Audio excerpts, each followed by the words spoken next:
अस्सलाम वालेकुम गाइस, नमस्ते and Sat Shri Akal guys. Welcome back again to our channel Pakistani reaction and reaction. Spontaneous reaction, जो कि पहले नाम था इसका। तो गाइस आज की वीडियो में जो टाइटल होने वाला है वो ये है कि global leader approval ratings, PM Modi holds first rank with 70 approval 70 rating. Approval rating, इनकी जो फर्स्ट रैंक आई है, ये क्या सीन हुआ है जी ये तो ग्लोबल हमें लीडर में वीडियो अप्रूवल में रेटिंग में। जाकर पता मतलब ये चलेगा, ओवरऑल की शायद की जो है ना रैंकिंग जारी की गई है पूरी दुनिया के हवाले से, पूरी लीडर्स दुनिया के के हवाले से आई लीडर्स थिंक। इसमें शामिल थे। हाँ, उसमें नंबर 1 रैंक मिला है मोदी जी को। लेकिन क्यों मिला है, कि कौन सी ऐसी प्रोग्रेस है, मतलब जो इस वीडियो में बताई जाएगी जिसकी वजह से मतलब उनको दिया गया है ओवरऑल। मतलब कुछ रीजंस होती है असल, जब ग्लोबल रैंकिंग जारी होती है ना, तो एक रीज़न ज़रूर मेंशन की जाती है, इस हाँ, वजह से जो है ना इनको ये जो है ना रैंक दिया गया फर्स्ट। हाँ। अब ये क्यों दिया गया, ये वीडियो देखने के बाद ही पता बाद चलेगा। ही पता चलेगा।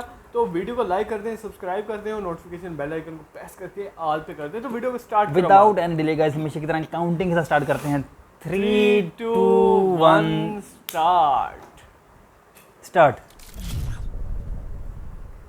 नमस्कार, वेलकम टू वर्ल्ड अफेयर्स। मैं हूं प्रशांत धवन। नाउ रिसेंटली हुआ है एक ग्लोबल सर्वे जहां पर यह चेक किया गया कि किस देश के जो लोग हैं वो अपने लीडर से खुश हैं।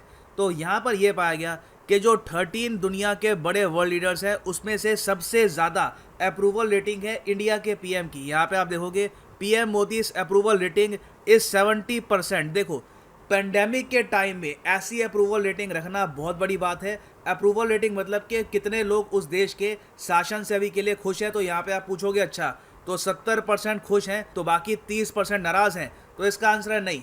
इसमें एक ऑप्शन ये भी होती है कि I don't know, not sure वाली। तो ओवरऑल जो इनकी डिसअप्रूवल रेटिंग है वो 30% से भी कम है। अभी आपको जो कंप्लीट डेटा है ये मैं आपको दिखाऊंगा। बाकी मैं आपको ये बता दूं कि इनकी अप्रूवल रेटिंग मई 2020 में हुआ करती थी 84%। उसके बाद इनकी अप्रूवल ये रेटिंग काफी गिरी थी कंट्री में और अब फिर यहाँ ग्लोबल पर राइज में। करी है। So it is a very remarkable thing.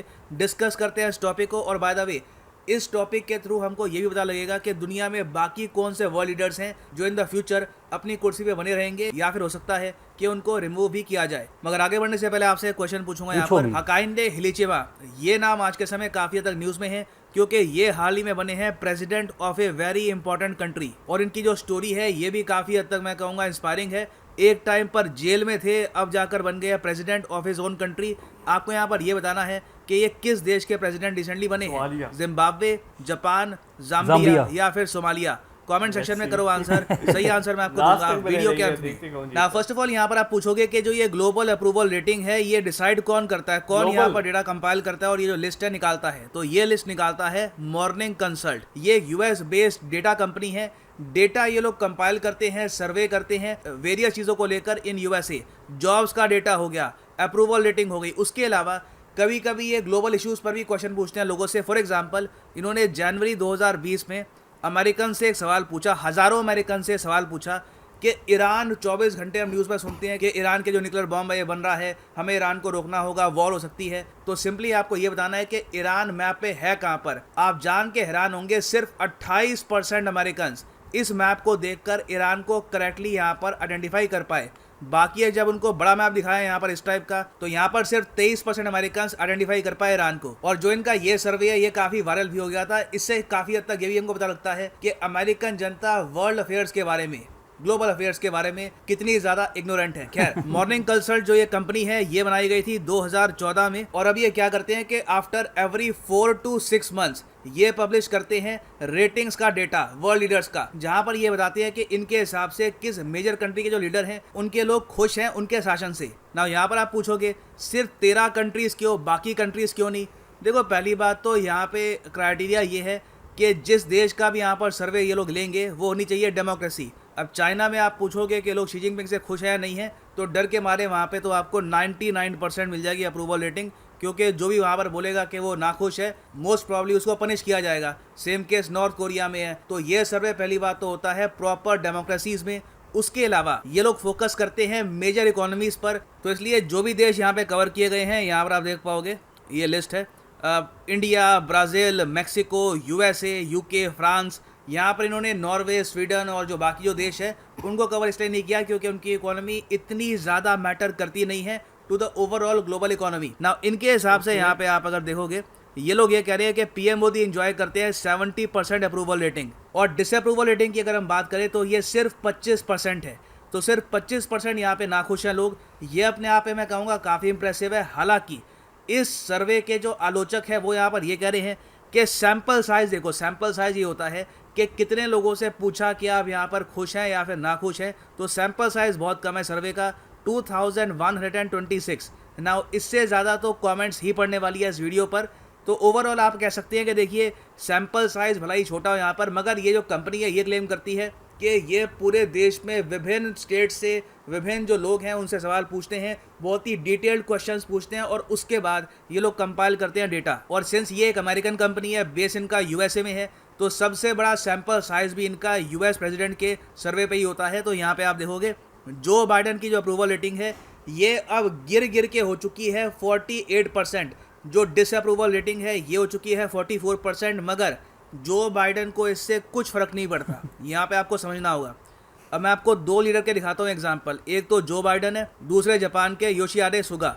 Now आपको पता होगा जापान के पीएम बहुत ही जल्द रिज़ाइन करने वाले हैं। इनकी जो पॉलिटिकल पार्टी है उसने हाल ही में ये कहा है कि ये रिज़ाइन कर देंगे और इनकी जगह एक नए पीएम बनेंगे जापान के।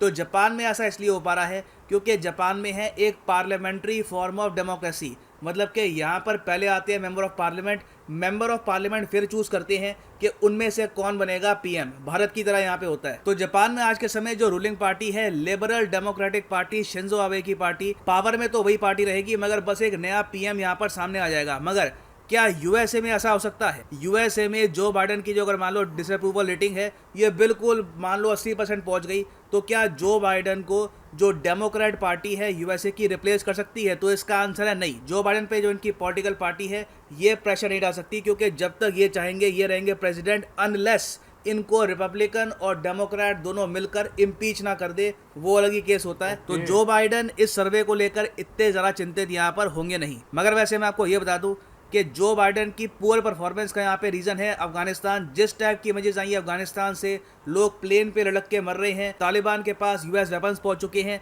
इस वजह से जो बाइडन की जो रेटिंग है ये बहुत ही ज़्यादा गिर गई है और काफ़ी लोग नाखुश हैं इनकी लीडरशिप से। फिर कई देश है वहाँ पर कोविड की सिचुएशन ने प्ले किया है एक huge role in the approval rating of the leader. For example Italy के जो पीएम है इनकी अप्रूवल रेटिंग लगातार बढ़ती जा रही है because of Covid situation. Italy में कोविड सिचुएशन पहले से काफ़ी हद तक इंप्रूव हो चुकी है, तो इसलिए जो इनकी अप्रूवल रेटिंग है ये है 63, डिसअप्रूवल रेटिंग है सिर्फ 31। मगर सिंस यूके में सिचुएशन बहुत ज़्यादा खराब है कोविड को लेकर, लोग प्रोटेस्ट कर रहे हैं सरकार के अगेंस्ट, लोग चाहते हैं कि लॉकडाउन अब इम्पोज ना किया जाए, तो इसलिए बोरिस जॉनसन की डिसअप्रूवल रेटिंग हो चुकी है 52% और अप्रूवल रेटिंग ये गिर चुकी है 41% पर। तो बोरिस जॉनसन यहाँ पर बिल्कुल चिंतित होंगे कि जो जापान के सुगा के साथ हुआ है कल को इनके साथ भी वैसा हो सकता है अगर डिसअप्रूवल रेटिंग ऐसे ही इन द फ्यूचर बढ़ती गई। मगर जॉनसन के पास अभी टाइम है, क्योंकि देखिए जापान के जो पीएम थे इनकी डिसअप्रूवल रेटिंग बहुत ही ज़्यादा बढ़ गई थी, एक टाइम पर 66-64% में भी पहुंच गई थी और इनकी अप्रूवल रेटिंग है सिर्फ 25%। जापान के लोग बहुत ज़्यादा नाखुश हैं इनकी हैंडलिंग से ऑफ द कोविड सिचुएशन। उसके अलावा देखो ये भी बताया जा रहा है कि ये इतने कैरिज्मेटिक लीडर हैं नहीं, तो इसलिए लोग भी इन पर इतना ट्रस्ट कर नहीं रहे। तो बोरिस जॉनसन की जो डिसअप्रूवल रेटिंग है अगर पहुंच जाती है अराउंड 65-70% के आसपास, तो हो सकता है कि जो उनकी पार्टी है वो भी डाले उन पर प्रेशर और कहे कि you have to step down. Now एक और इंटरेस्टिंग बात यहाँ पर देखने को ये मिली है कि फ्रांस के प्रेसिडेंट इमैनुअल मैक्रोन की जो रेटिंग है ये भी बहुत ही ज़्यादा कम हो चुकी है और ये ऐसे टाइम में हो रहा है जब फ्रांस के इलेक्शन बहुत ज़्यादा करीब है। इमैनुअल मैक्रोन की जो अप्रूवल रेटिंग है ये भी अब पहुंच चुकी है सिर्फ 34% पर, डिसअप्रूवल रेटिंग है 57% पर। तो पॉसिबिलिटी यहाँ पर काफ़ी बड़ी है कि अगला इलेक्शन ये हार सकते हैं अनलेस फ्रांस में जो टैक्स पॉलिसी है उसमें ये मेजर चेंज नहीं लेके आते। उसके अलावा आतंकवाद भी फ्रांस में एक बहुत ही बड़ा इशू है। आतंकवाद के खिलाफ जितने ज़्यादा ये एक्शन लेंगे उतनी जो इनकी अप्रूवल रेटिंग है ये आपको बढ़ती हुई भी दिखेगी इन द फ्यूचर।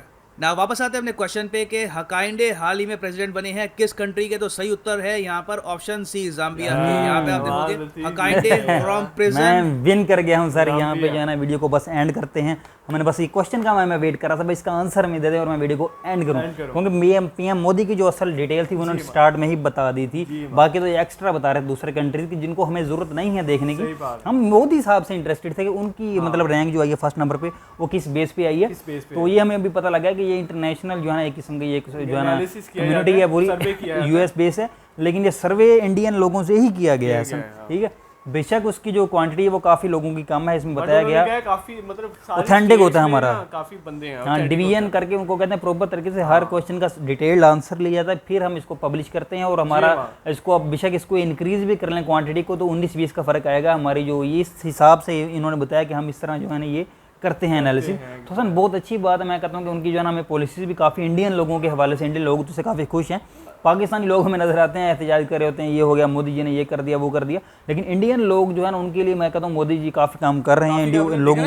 70% मुंह से कहना है और बिल्कुल काफी कोई एक जबरदस्त है। छोटी बात नहीं है। और इवन के जो इन्होंने बताया कि जो इंडियन लोग हैं वो ये नहीं कि मतलब क्वेश्चन करते हैं ना, यूएसए के मेंबर्स भी काफ़ी ज़्यादा हैं। बिल्कुल जॉन बाइडन हालिया इलेक्शन में जीते हैं और अफगानिस्तान की वजह से, अफगानिस्तान के इशू की वजह से जब उन्होंने अपनी आर्मी वापस बुला ली और काफ़ी लोग अब मरे काफी भी हैं, लोग उनसे उनके नाराज हैं। troops भी हैं और काफ़ी नाराज हैं, तो इस वजह से उनकी रेटिंग गिरी है। मोदी जी जिन्होंने का 2020 मई में सर्वे में बहुत ज़्यादा रिकॉर्ड ब्रेकिंग मतलब नंबर 1 आए थे, अब भी नंबर 1 है बट थोड़ा सा कम हो गया। उनका ग्राफ 84 से नीचे आ गया, मतलब 84 था पहले, वायरस अभी 70 के करीब आ गया। कोविड के बावजूद प्रशांत धवन सर ने कहा कोविड के बावजूद ग्रेट, वही ना, मतलब हर चीज़ मोदी जी अभी भी को first धचका लगा, इकोनॉमी को भी जो है ना काफ़ी जो है ना इनको जो है ना धचका लगाया और चीज़ों को लगाया, लेकिन उन्होंने फिर भी कंट्री को इन्होंने इंडिया ने संभलने की पूरी कोशिश की और काफ़ी संभल भी गया हसन। इसी वजह से इनकी जो इकोनॉमी का ग्राफ था वो वी शेप आया था, नीचे जाके फुल जाके इनकी जीडीपी ग्रोथ ऊपर चली गई अभी, तो काफ़ी इनके अंदर इंक्रीज आया गया। इनकी एक्सपोर्ट के अंदर भी हमने देखा गया है कि एक्सपोर्ट में भी अभी 95 बिलियन डॉलर पिछले क्वार्टर में इन्होंने एक्सपोर्ट किया और अभी इनकी जो पूरी ब्रेकिंग 35 था पहले, $35 मतलब, और अभी इनकी जो टारगेट है वो $400 बिलियन तक हसन पहुंच चुका है पर ईयर है, मतलब एनुअली जो हमारा 25 है जस्ट, हो जाएगा। ठीक है, वो उनका 400 तक पहुंच चुका है। मतलब इस हर किस्म को देखा जाए तो मेगा सिटीज़ बनाए जा रहे हैं इंडिया के अंदर, मेगा प्रोजेक्ट्स इतने शुरू हो चुके हैं, साइबर सिटी, आईटी सिटीज़ बन रहे हैं इतने ज़्यादा, ठीक है ना, गिफ्ट सिटी होगा, साइबर सिटी, इस तरह के मतलब जो स्मार्ट सिटीज़ हैं वो बनाए जा रहे हैं आईटी के सेक्टर में। सिस्टम जो है वो किस वजह से ये प्रमाण चढ़ा है बिल्कुल इंडिया के अंदर, वो है नरेंद्र मोदी जी। आईटी सेक्टर है हसन, आईटी सेक्टर में बहुत ज़्यादा भी डेवलपमेंट देखने को मिल रही है हमें, बहुत ज़्यादा हर जगह पे जो है ना मतलब डेवलपमेंट नजर आ रही है, इसलिए शायद लोग काफ़ी खुश नजर आ रहे हैं। इसरो का अरूज इस टाइम चल रहा है, इसरो जो स्पेस एजेंसी है इंडिया की, तो उसका भी अरूज नजर आ रहा है बिकॉज नरेंद्र मोदी, जब आपका लीडर अच्छा होता है ना, नीचे आपका स्टाफ भी अच्छा होता है और जो है फिर कीप एंड आई वाला काम होता है ना। हमारा जैसे कि आपको पता है गुजरात जैसे एक स्टेट के अंदर और जहाँ गांधीनगर काफी मतलब सिटीज हैं, उसके अंदर मोदी जी ने काफी प्रोग्रेस की है 2014 मतलब इनके हसन प्रोजेक्ट्स ऐसे थे। और जब मैं हमने एक वीडियो बनाई गाइस, अगर आपने नहीं देखी जाएगा जरूर देखें, गांधीनगर के वाले से नहीं मोदी जी के इंटरव्यू के वाले से उन्होंने बताया जो फॉरेन से मतलब जो भी एम्बेसडर्स थे या जिन्होंने विजिट करना होता है ना, जैसे हमारे इस्लामाबाद के अंदर करते हैं, वहाँ पे उन्होंने करना होता था दिल्ली के अंदर, लेकिन वो डायरेक्ट गुजरात के अंदर लैंड कर जाते थे। और जो है ना लोग समझते थे दिल्ली वाले, खास तौर पर जो दिल्ली सरकार थी वो कहती थी आप हमसे अलग होना चाहते हैं। मोदी साहब ने कहा नहीं, लोग खुद देखते हैं कहाँ पे इन्वेस्टमेंट करनी चाहिए, कहाँ पे प्रोग्रेस ज़्यादा हो रही है, तो मेरी जो इन्वेस्टमेंट है, जो काम यहाँ पे हुए हैं, वो फॉरेन कंट्रीज वालों को खुद यहीं पे अट्रैक्ट करते हैं डायरेक्ट। मैंने कब उनको मना किया कि दिल्ली आप ना जाओ, तो ये काफ़ी मुझे हैरानकुन बात लगी थी। 2014 से पहले आपकी अदालत और उसके अलावा इंटरव्यूज में पूछे गए यार आप क्यों दूसरे सिटीज के बारे में क्यों नहीं बात करते, वो कहते मुझे जो मतलब रिस्पॉन्सिबिलिटी मिली है वो गुजरात की है, गुजरात स्टेट की है। गुजरात के हवाले से उन्होंने कहा था मुझे दिल्ली के बारे में भी ना पूछो, ना ही मेरी नज़र दिल्ली की तरफ है, मेरी नज़र सिर्फ गुजरात की तरफ है और मैं गुजरात की डेवलपमेंट के बारे में ही सोचूंगा। काफी अच्छी बात लगी थी। लीडर ना हर कंट्री में होना चाहिए। तो इसके साथ ही वीडियो खत्म वीडियो को एंड करते हैं गाइस। अगर आपने हमारे चैनल को अभी तक सब्सक्राइब नहीं किया, हमारे चैनल को सब्सक्राइब कर दें और वीडियो को लाइक ठोक दें। तो गाइस अपना रखें बहुत ख्याल, टेक केयर, खुदा हाफिज।